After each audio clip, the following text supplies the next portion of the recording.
श्री गणेशाय नमः। जय हो भगवान रामचंद्र जी की। अध्यात्म रामायणे युद्धकांडे 12 सर्गः हिंदी अनुवाद। आज श्लोक 52 से आरंभ। त्रुटियां ना हों या कम से कम हों, इसका प्रयास रहेगा, किंतु यदि फिर भी हमसे त्रुटियां हो जाती हैं तो आप सभी गुणी श्रोताओं से हम क्षमा मांगते हैं।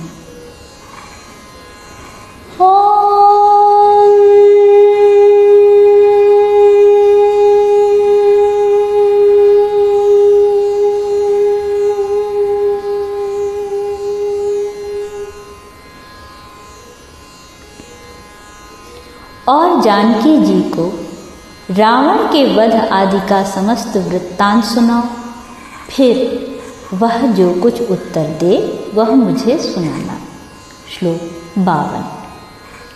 बुद्धिमान पवन नंदन ने भगवान राम की ऐसी आज्ञा पा राक्षसों से पूजित हो लंकापुरी में प्रवेश किया।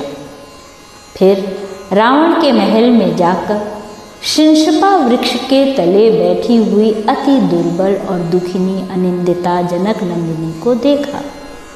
वे राक्षसियों से घिरी हुई थीं और एकमात्र भगवान राम का ही ध्यान कर रही थीं।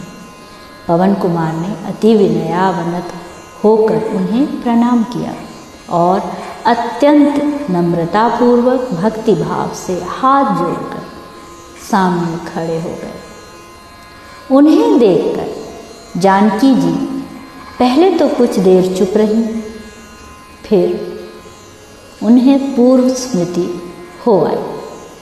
श्लोक 56। और उन्हें राम का दूत जानकर उनका मुख हर्ष से खिल गया। हनुमान जी ने उन्हें प्रसन्न मुखी देख उनसे राम का सारा संदेश कहना आरंभ किया। वे बोले, देवी विभीषण जिनके सहायक हैं वे श्री रामचंद्र जी लक्ष्मण, सुग्रीव और वानर सेना के सहित कुशल पूर्वक हैं। उन भगवान राम ने पुत्र, सेना और मंत्रियों के सहित रावण को मारकर तथा लंका का राज्य विभीषण को देकर तुम्हें अपनी कुशल भेजी है। श्लोक 59। पति का यह प्रिय संदेश सुन श्री सीता जी हर्ष से गदगद वाणी से बोली, भैया मैं तुम्हारा क्या प्रिय करूं?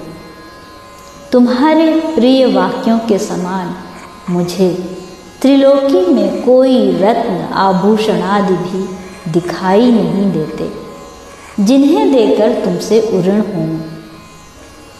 जानकी जी के इस प्रकार कहने पर वानर श्रेष्ठ हनुमान जी बोले, मातः मैं शत्रु के नष्ट होने पर स्वस्थ चित्त से विराजमान विजयशाली श्री राम का दर्शन करता हूँ। यह मेरे लिए नाना प्रकार की रत्न राशि और देव राज्य से भी बढ़कर है। श्लोक 62। उनके ये वचन सुनकर मिथिलेश कुमारी ने मारुति से कहा, हे स्वामी, जितने शुभ गुण हैं वे सब तुम ही में वर्तमान हैं। अब मैं रघुनाथ जी के दर्शन करूंगी, वे शीघ्र ही मुझे भी आज्ञा दें। तब हनुमान जी बहुत अच्छा कह उन्हें प्रणाम कर श्री रघुनाथ जी के दर्शनों के लिए चल दिए। श्लोक 64। वहां पहुंचकर हनुमान जी ने श्री रामचंद्र जी के आगे जानकी जी का सारा संभाषण कह सुनाया और कहा, भगवान, जिनके लिए यह युद्धादि संपूर्ण कर्म आरंभ हुए थे और जो उन समस्त कर्मों की फलस्वरूपा हैं, अब उन शोक संतप्ता मिथिलेश नंदिनी देवी जानकी को आप देखिए।